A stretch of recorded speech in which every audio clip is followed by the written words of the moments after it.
Hi, I'm Mathias Dieth, and you are watching Tumma Nuotti. Ladies and gentlemen, the original UDO guitarist Mathias Dieth. Syrjälä. Yhteistyössä videotuotanto ja mediapalvelut. JPV-Palvelut.fi. Greetings to you all. This is Tumma Nuotti. Well, what a surprise. And we have a special guest. As a really treat for me personally. We have Mathias Dieth, the original guitar player for UDO. For heaven's sake! He's here! Hello, good evening. Yes. And Well. yes, Sami will take a first question. Yeah. What's the key moment for your guitar playing? What was the start?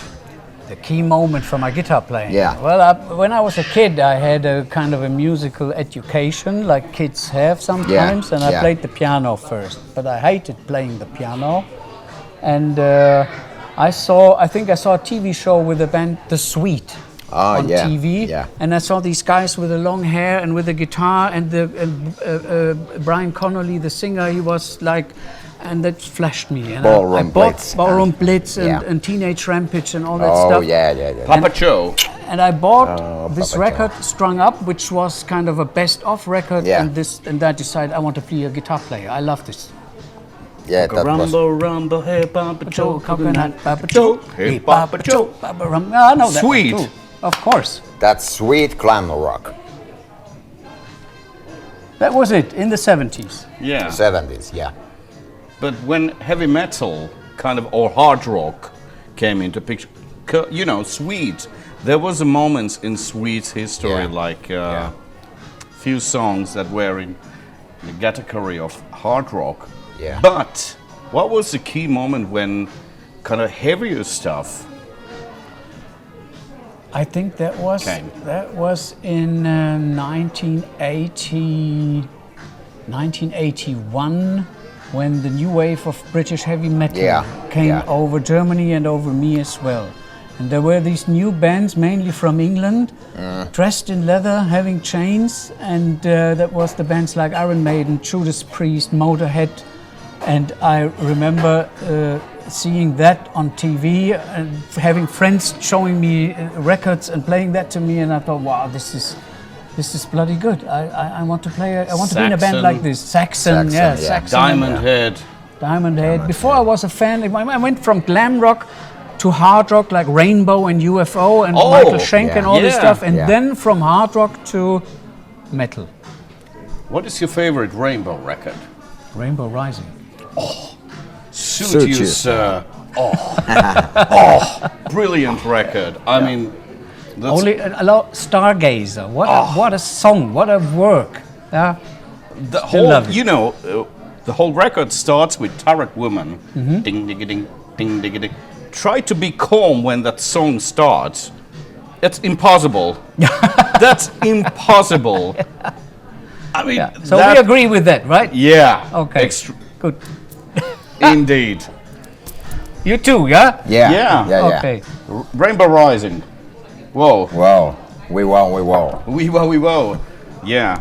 But what else? You said UFO. There was still something bumbling before heavy metal. Before new wave of British heavy metal. That Rainbow and UFO. There was something still, before that, What do you mean? The glam rock things? No, Rainbow Rising. That was when was that? 1975 or 6? Then there was Rainbow Live on stage. That was the record that I bought. Yeah, there was something else. There was Uriah Heep. Yeah. There was Uriah Heep, and there was like the first, I remember the Status Quo. The very first concert I saw when I was 14 years old was Status Quo rocking all over the world. My father went with me to that concert because I was too young to go on my own. Okay. And my second concert that I went, my father drove me there also was Black Sabbath with Van Halen as a special guest. Whoa. 1978. I was 14 years old and I watched that. And That's something. And that was really great. Sit down, Waldo. Whoa. Yeah, and then it was Uriah Heep, all this stuff. And then it went more and more into this. You still have tickets for those? Yeah, I have. I collected everything. Yes. Yeah, I still have. You should. I have tickets from Accept, from the Scorpions, from UFO, from Wishbone Ash, from Uriah Heep, from Black Sabbath, from all this old stuff. Okay. Yeah. You should. Maybe I can sell these ones. No. Just take a pictures and put it on Yeah, no, Facebook never or sell something like Instagram this. or Yeah. whatever. It's great memories. Put it on Yeah, the glass. those Yeah, are. something like that I Yeah. could do, yeah. Yeah. Yeah, you can do kind of. To be honest, I found them recently when I did some reorganization work at home, and I thought, oh, I got them all. Yeah. Amazing. Yeah, So there was a Rich Blackmore thing, exactly. Yeah, Richie Blackmore. I kind loved of his playing. phrasing. Yeah. I mean, certain kind of a notes, you know, Yeah, because I kind of sense that from your playing. really. Yeah. There was some emotion, because Wolf Hoffman had the same thing. He kind of, I'm not a guitar player, so I don't know anything about guitars. I only like what I like. Yeah, So, good to hear. yeah. Because I loved Richie Blackmore's playing, and I thought he was a great performer also. Yeah, I of was not so course. happy seeing him destroying guitars because that broke my heart.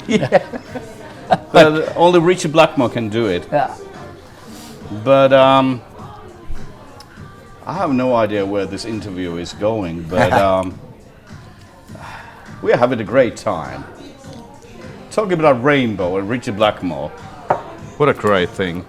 But okay, you start playing guitar because of Sweet Yeah. and Rainbow and Van Halen, or Yeah, all this mixture what was of the hard first rock thing music. that, you know, The first thing, I can't remember. The first thing I played what was the first song you played? There was a German folk song on the guitar Yeah? of my mother. My mother's guitar was hanging on the wall, and I took that and Electric I played guitar? No, or no, no, acoustic? electric, acoustic, concert guitar, of course. What a cool mom if you have an electric guitar Yeah, hanging on yeah, the that wall. would be great. My son is Maybe a lucky in guy. He future. can use all my guitars. Okay. also, but different story. But what was the, you know, the folk songs? They kind of, if you think about folk songs and you think about metal melodies, they are kind of hand in hand. I think you're probably right, because I mean, if we're talking about something like classic metal, we're not talking Yeah. about speed metal and crawling stuff. It might be different, but in this classical kind of metal thing, there's strong melodies always. In this old new wave of British heavy metal songs and bands, they always had strong singers, they had strong Yeah, melodies, yeah. they had some orchestral oeuvre about them, which Yeah. I liked. Yeah. And this melody kind of stuff is also something that Wolf Hoffmann is a master of. Yeah. Yeah. Yeah. And this is my influence too. I could never play in a speed metal dark band, something like that, where it's only technique, and I adore this. What they play is amazing. But to me, musical expression is in a different story. What what Yeah. touches me, Yeah. I try to express, and if Yes. it touches someone else, wonderful. Yeah. Yes. Wolf That's it. Hoffmann Yeah. made some orchestral album. I know, yeah, he loves classic these album. melodies Yeah, and this classic classical album. stuff, Yeah. and Quite new classical album. Yeah. From Wolf. Okay, then you go into electric guitar, and you formed bands and all that stuff. school bands, yeah, sure. And you did records before UDO. I did. Can you tell me more about that? The first record I did was with my recently reunited heavy metal band called Gravestone. In southern Germany. We made our first record in 1984 when I was 19, we made that record called Victim of Chains. It was real heavy metal. We had a great singer. I don't know if you heard of that stuff. If you check it out. I haven't actually. Yeah. Marko told me about that. Yeah, and it's we are young guys, totally unexperienced, just learning how to play, going into a studio, making a record. Sound-wise, you cannot compare to. It's not professional, but it was a kind of an attitude of young guys, and we loved it. Yeah. And when I listen to it nowadays, I think, oh my God, this is horrible. The next day when I listen to it, oh, we had a great spirit there. Exactly. All these things, The spirit thing. Debut albums got attitude and rawness and that live spirit. Yeah. Exactly. Straight to the point. What Vitun Sami said. But debut albums are the starting point. Every band goes through that point. So the debut album it's a unwild. It's something unique, and everybody should embrace that. Even it's embarrassing and all everything like that. But it's just great. Your experience is just blowing up. Yeah, the first step into something else. Exactly. Yeah. But like in life, too. Like in life. Yeah, that's life. So, and after Gravestone, I changed the band. I went to Sinner, German band, rock band. Not that metal, but still hard rocking. Yeah. And from Sinner, I went to Udo because Udo called me one Saturday morning, and I was an Accept fan too. I went to their concerts and having Udo on the phone saying, "This is Udo Deckschneider." Hello. I'm looking for a guitar player. What can I say? What can I say? You want to come for an audition? I say, where? When? Next week, Düsseldorf. I say, yes. Amen for that. Straight to the point. So there is a sort of kind of a Animal House was the first UDO record, but there is some conspiracy around that. Who's playing what on that record? Can you clarify? Was it? Animal House was the album where the songs were written by Accept. They gave these songs to him. And I came to the studio when the recordings had already started. Yes. And to my knowledge, everybody that's on the record played on that record. So the band, there's no guest or ghost musicians or something like that. Okay, Peter Baltet is not playing. No. Not on Animal House. Yes. Okay. So. Animal House conspiracy solved. That bugged me a couple of years because there's a lot of rumors that was Accept record and Wolf Hoffman played the rhythm guitars. No, not a single note. There was this. They were in America at that time. Yeah, with David Rees. First they had this other singer. I can't remember his name, Rob Armitage or whatever, and they were still looking for singers, and they were all. Working on their new album, and we didn't meet at the first time. When we did Mean Machine, I met Wolf and Gabi and Peter for the first time, and Stefan Kaufmann. Yes. So there was one song on this album. Maybe that's where the rumors come from. Ah. There is one song on Animal House which is called "Lay Down the Law," and this is Down the Law. Yeah, to me, to be honest, not the best track, but. This is an original leftover recording from Accept themselves. So this is an original Accept recording. Nobody of Udo played that one. This was a leftover from Russian Roulette. And the record company, like record companies are, they thought it was a good idea to put this old song on this album. So maybe that's where the rumors come from. Yeah. It's conspiracy theory. But you can hear it. You can hear it sounds totally different. It's a totally different thing. Yeah. I have to listen to that. Okay, so conspiracy is done by Tumma Nuotti. So we go to another record, Fire It Up, The Great Mean Machine, and of course the tour with Ozzy. So I have to go away from the Kari character for a little bit. So I have to ask you something. Okay, Matthias, do you have any great Ozzy Osbourne stories to tell? I have, but I won't. Well, I can tell you one. I could tell we have great stories with Ozzy Osbourne. You know, that was 89. yeah. And it's amazing that he is still doing music. And there were some shows cancelled on that tour. You might imagine why. And sometimes we did sound checks for Ozzy because he didn't show up and the band didn't show up. And I remember doing sound check for Zakk Wylde. And Zakk Wylde is a guy who is that taller than me. Yeah. And he had this guitar right between his knees. So when I got up, I have to get up now. So when I took his guitar, Rudy was his guitar tech, and he gave me his guitar to do the sound check. I had the guitar like here. Like in new metal. And I said, this does not work, bring me a case. And they brought me a chair or a case or whatever so I could sit, and I made the sound check for Zakk Wylde. Like Korn and Limp Bizkit got their guitars. And we had some great things. Ozzy didn't know always. I mean, that's not a secret. He doesn't know always where he is and what he's doing. Yeah. And, I have no fucking idea. when we went to on stage sometimes, and we were the support band. So normally everybody knows the support band comes first, and then comes the main band. And sometimes he got a bit confused and thought he would enter to stage when should enter the stage when he saw us going. So in a He corridor said, there was. We said no, it's the support band. We're playing now. Okay.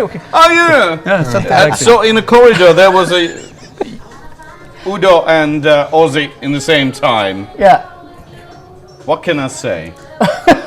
What can I say? Of course, Mean Machine, such a great record. Thank you. Amazing. I mean, it holds up together great bunch of heavy metal songs, also ballads, and of course, the ultimate ballad, the last song. Still in love with you. Yes. That's the wedding song for everyone. It's power If you ballad. don't know that song, Really? you should hear it. Yeah, you should. It sums up the whole marriage thing. Check it out. Mean Machine, the last track. Greatest ballad ever. Forget Celine Dion. Go for Scorpions. Yeah. UDO, Mean Machine. That's a great record. And how was the making? You know, it seems like it was, you know, band effort. Yeah, you know, when we did Animal House, this was all the songs were on the table. Yeah. And for Udo, this was a kind of a secure thing because he knew he got good songs. He got the songs from his old bandmates, and he knew that would work in a kind of a way. Then came Mean Machine, and it was the first time that we had to write the songs by ourselves. And basically, Andy Suzemil, who was the other guitar player, and me, we wrote the songs. And Udo, of course, did his tribute, but normally we used to prepare playbacks, and he finds his vocal melodies and vocal lines and things like that. And we were very excited if he would accept our basic riffs and things like that. Yeah. And he did. He accepted it, and so this was a collaboration of Udo, Andy, and me, and this was the Mean Machine. Yeah. And I love this album too until today. That's a great combination of heavy metal. Yeah. And if you don't know anything about this record or that record, go and buy it. It's amazing. It's a very good idea. Yeah, and buy physical records, for fuck's sake. Support your local musician. Indeed. And music shops. And then, of course, the tour with Ozzy, that was a great promotion for that. It was, and it record. was a great experience for us to be with a band like Ozzy Osbourne all over Europe. We played in London Hammersmith twice. Yeah. Zakk Wylde's setup blew up, and I got him my amp because there was a TV show recorded, and everything went wrong. What could have been wrong? But all these things keep rock and roll alive. You know? Yeah. Exactly. And of course, after that, came Faceless World record, which is a little bit different than Mean Machine. It's more melodic. It's more kind of, I don't know if it's the right word, but sophisticated. If you want to put it that way, I wouldn't. I mean, there's no double bass, you know, kind of things. It's more like hard rock, and I think. Tell me something about that creating process of that record. 'Cause that's the record that most UDO fans really love. This album is different because we had Stefan Kaufmann as a producer for the first time. And Stefan Kaufmann contributed a lot to the songs as a composer. Yeah. And as a producer anyway. And it turned out that, and Andy Susamil had left the band. And it turned out that Stefan Kaufmann and me can go together in terms of songwriting, in terms of arranging, in terms of putting together the bits and pieces to songs very well. And we had wonderful moments of creativity and of I learned so much from him because he's such a genius. He's a very good drummer, he's a fantastic rhythm guitar player, he's a composer, he's a producer, he knows techniques and all. I mean, it was, and he said, we make music now. We do everything. We had keyboards, we had artificial brass sections and things like that. We experimented with everything. Yes. Yeah. You know, Mean Machine was, we need the second album, we need a punch in the face and everything, which was fine. And now Stefan Kaufmann came and said, we have time. We have Time fun. and space. We have space. Now let's create something. Let's see what it goes. And I think, to be honest, It is a relaxed record. It is, yeah. It is, and I think Stefan Kaufmann had a master plan on his own schedule, which was to show his old Accept friends that he could do a good record, because it was his first real work as a producer. And I think they had to be bloody impressed. Yeah, it's extremely relaxed record. We just loved doing it. Yes, Yeah. I just noticed that, you know. We talked about that record before I came here. Yes. So, it's extremely relaxed, and I think the timing was just, you know, wrong for that record. I don't know about the sellings or what that album, you know, did you get any gold records or anything like that, but, you know, at the time, early 90s was kind of a turning point for certain traditional heavy metal. Absolutely. And But how the do real- you kind of felt that, you know? Well, the real turning point came later. The real turning point was when we did Time Bomb and Udo was finished in the first place. Yeah. And that was the time when all the record companies said we don't want heavy metal bands Yeah, from the yeah.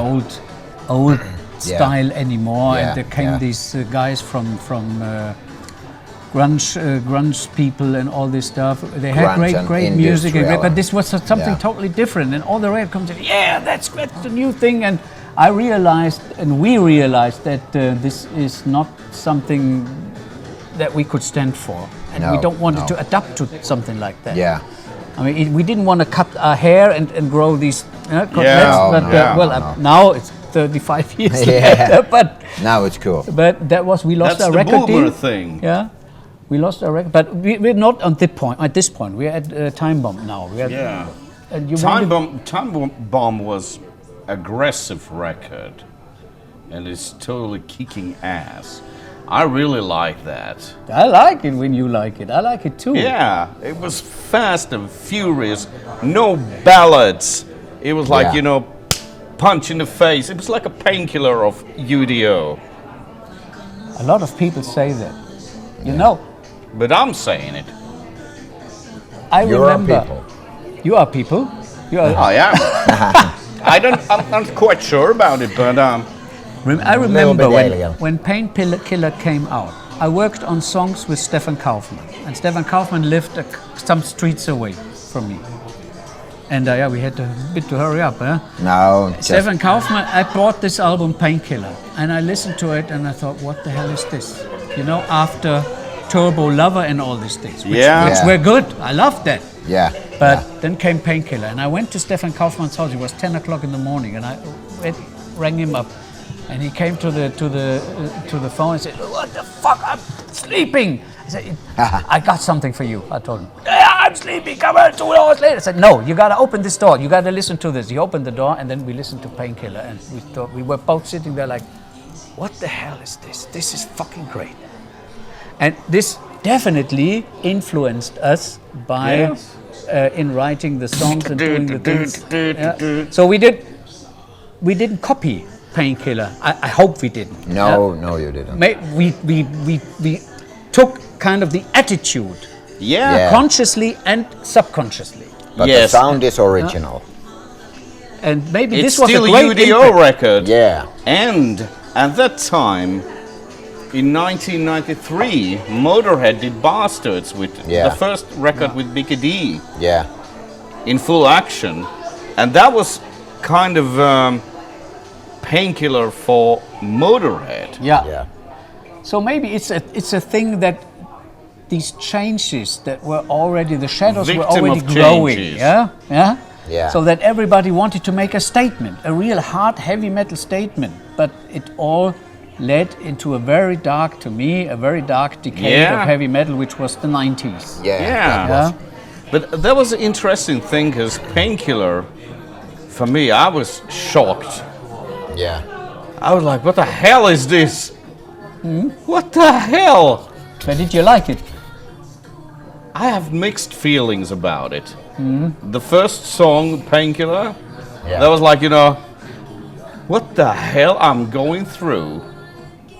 I mean, the whole massacre of high-pitched vocals and screaming guitars. But it's my favorite Judas Priest. Well, of course Is it it? is. Is it? Mine too. Yeah. Yeah. The best song to me is Between the Hammer and the Anvil. Yeah. Between the hammer and the anvil. I love Halford's phrasing. Oh is my goodness. Incredible. Okay, Ooh. let's move on. Let's move Yeah. on. Let's move on. Time Bomb. We're talking about Time Bomb, and I think I really love that record. Yeah. It's That's what Straight it was to the- supposed to be, and it is. in the face! yeah, That's what it is. You're right. that's You're what it definitely is. right. The eyes. yeah. And after that, you gave a interview for Klaus Flaming after the Giants of Rock. You said something like, what if Udo stops? What would you do? And you said, well, I should study more and... Did I? Can't remember. To be Yeah, I honest. remember that. He's a true fan. Because that was a really sad thing that when I heard that UDO stopped. And after that, Klaus Flaming played. It was a Metalliliitto, Metal Union in Radio Mafia. Yeah. And he played They Won War. After that, I was, Oh, I'm Cheery. sorry for that. But, that was, I was like, what the hell? And, Sorry. don't be. That's life. Yeah, that's life. But after that, you brought up the Ape record, which we are talking about later. How was that band? After UDO, what happened? Udo said, okay. Was it Accept reunion thing coming? It was in the discussion, yes. Yeah, okay. And to me, it was clear after this show we played in Hamelina, Yeah. which was the very last Giants of UDO Rock. show. Yes, Giants of Rock. Hot I place. already knew that this was my last. That this would be my last. The other guys didn't know, but that's why I enjoyed myself so much in this show. Yeah. And You looked happy. yeah, I was, because I made a decision, and my decision was to quit music and to go into a different direction. Yeah. Yeah. And I was good with that. And it was not me leaving the band. It was me quitting being a professional guitar player and seeing all these things. Because Udo, there was no future for this band at that point. Yeah. Yeah. And Udo and Stefan and Wolf, they had these discussions about reuniting Accept, and there were rumors and things. They were asking me if we would join Accept and things like that, and what the record company said, you lose the deal. There was these grunge guys coming. There was I could feel this is the time to stop now. Yeah. And to do breathe something some different. fresh air. Yeah, and that's what I did for myself. Yeah. It was the right decision to me. Yeah. Yeah, and that's the right thing to do, you know, follow your instincts. Yeah. Yeah. Yeah, and be true your to heart. yourself. Definitely. Just like Michael Kiske said. Anyway, after that came Ape record. Ape, yeah? APE stands for All Planet Earth. Yeah. And this was a kind of a demo. It was not a real record. oh, yeah. really? It was a demo. It was a project of Emil Brando, who was a bass player of Joshua, who was a guitar hero from Los Angeles in the late 80s. He was in the Dirk Studios in Germany. And he auditioned for UDO one day. Emil Brando is a fantastic bass player, and he had this bunch of songs. And he had another friend of his was Christian Pfannschmidt, a drum player and drum programmer. And they said, we make these songs. He has a little studio. Matthias, I love your playing. Would you like to come and play some stuff? I said, yeah, well, I was already studying law, but I said, well, why not? And he sent me the songs, and I learned some of them, and then we played it, and that was it. We didn't play any show, we didn't did any record company or anything. It was just like a fun demo. Okay. And I think it's a good demo, to be honest, because I It love is, the rawness of this thing. Yeah, it's really a hard-rocking record. But this was not meant to be the new band with a record company. It was just a fun record. Because Yeah. I heard at that time, this is the new band of Mathias Dieth. Ah. And I was like, whoa! Yes. Good. And but after that, I didn't find any kind of because years and years, of course, in my hometown, Kotka, we have a power metal community where we talk about Mathias Dieth and what he is doing, and I was telling about the Ape thing, and I haven't heard about that. I should check that out. Yeah, I found a record, and but years went through, and so you became a lawyer. Yes. So well, if you don't mind, you are kind of Ben Matlock of metal. Playing banjo.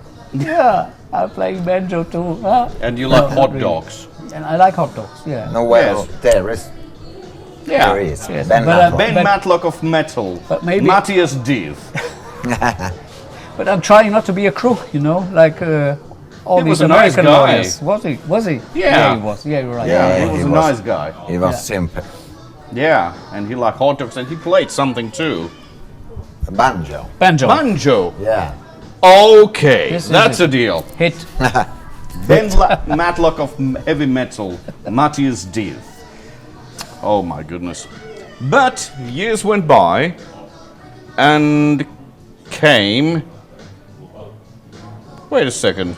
Dirk Schneider and Old Gang record, 2021. Yes. Those songs, 3 songs, they sounded like Faceless World because of Stefan Kaufmann, right? Because I heard exactly the Faceless World sound right there. The melodies and kind of a relaxed. The attitude of this project is very close to Faceless World. We got time, we got space, we got fantastic, we got some plus, we got Sven as a fantastic drummer. Yeah. We got Peter, the bass player from Hell. Manuela. We got Manuela, what a singer. Yeah. We got Udo in his best shape. We got Stefan Kaufmann, and there comes the little Matthias and plays some solos here and there. Perfect. We love it. Do. Amazing record. 3 songs full of cold. I mean, remarkable. They're remarkable songs, yes. And Yeah. I'll tell you something more to come. We're already working on some stuff. Amazing. With Wow. the same lineup. Yes. We wow. Manuela. Yeah. She's hot. She's a good singer. Of course. Other. But she's hot too. Can you name top 5 albums of your life?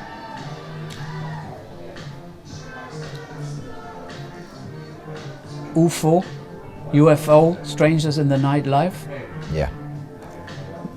Queensryche, Operation Mindcrime. Yeah. Aldi Meola, Casino. Sweet, Strung Up. Of course. Now it's difficult, maybe Yngwie Malmsteen, Rising Force. Quite catalog, yeah. Maybe that sums it up. Good combination. Yeah, Of maybe all. I would, if you ask me today, maybe I would change Rising Force for Odyssey. a French singer called Zaz. She makes French gypsy jazz. I love this. Okay. And Yeah. And you're playing, you have this kind of Blackmore-ish gypsy thing going on. I saw sometimes, your yeah. kind of acoustic things on YouTube. Yeah, I And had. you kind of have that. For example, There's I'm this- not a guitar player. I'm just a fan of guitar player. Yeah. And I had this project with a flamenco player and, and a Yeah. flamenco dancer, and we made this. And this guy is a friend of mine. He's a fantastic flamenco Spanish classical player. Christian Fulgraf is his name. There was a kind of flamenco thing Yeah. going on in Time Bomb, the Overload. Yeah, that's right. There was something, you know. I always loved this kind of music. Yeah. And you have played on YouTube, there is video where you Yeah, playing it's- some flamenco yeah. stuff. Yeah, this like Yeah. Yeah. with the fingers. Yeah. It was great. Kind I of. think- I'm not Anyway. a flamenco player, but no, I'm. Drinking pina colada and you're playing there. I mean, for fuck's sake, man. This is the Ozzy Osbourne's intro tape. Let's go fucking crazy!